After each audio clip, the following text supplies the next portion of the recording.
यारवा हमारे कुंवारे बा दुलइका के माई हम हो गइनी। डीजे अमित तिवारी दुलइका के माई हम हो गइनी। अपहर कुंवारे बा हम हो गइनी। यारवा हमारे कुंवारे बा दुलइका के माई हम हो गइनी। यारवा हमारे कुंवारे बा दुलइका के माई हम हो गइनी।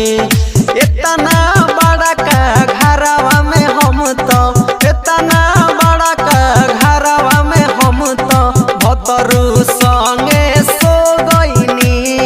यारवा हमारे कुंवारे बा दुलइका के माई हम हो गइनी। यारवा हमारे कुंवारे बा दुलइका के माई हम हो गइनी। डीजे अमित तिवारी दुलइका के माई हम हो गइनी। अपहर दुलइका के माई हम हो गइनी।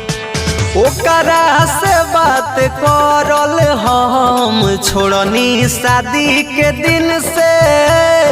हमरे हाल चाल पूछे रोज छोट की बहिन से। छोट की बहिन से। छोट की बहिन से। हाँ ओकरा से बात कइल हम छोड़नी शादी के दिन से। हमरे हाल चाल पूछे रोज छोट की बहिन से। छोट की बहिन से। छोट की बहिन से। विदाई जब हमर भइल सखी दोसरा के धन हम हो गइनी। विदाई जब हमर भइल सखी दोसरा के धन हम हो गइनी। इतना बड़ा का घरवा में हम तो इतना बड़ा का घरवा में हम तो भातारा संगे सो गइनी।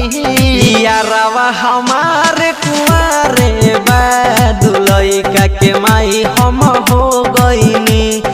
यारवा हमारे कुंवारे बा दुलइका के माई हम हो गइनी।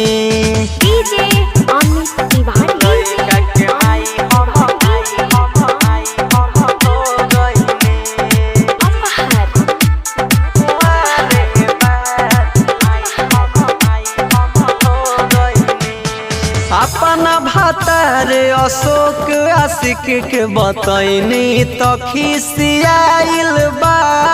रोहित राजा ओने यारवा हमर पागलाइल बा। हमर पागलाइल बा। हमर पागलाइल बा। हो अपना भातार अशोक आशिक के बतैनी तो खिसियाइल बा। रोहित राजा ओने यारवा हमर पागलाइल बा। हमर पागलाइल बा। हमर पागलाइल बा। सपना में आइल याद तो करे खातिर रो गइनी। सपना में आइल याद तो करे खातिर रो गइनी। इतना बड़ा का घरवा में हम तो इतना बड़ा का घरवा में हम तो भतरू संगे सो गइनी। यारवा हमारे कुंवारे बा दुलइका के माई हम हो गइनी। यारवा हमारे कुंवारे बा दुलइका के माई हम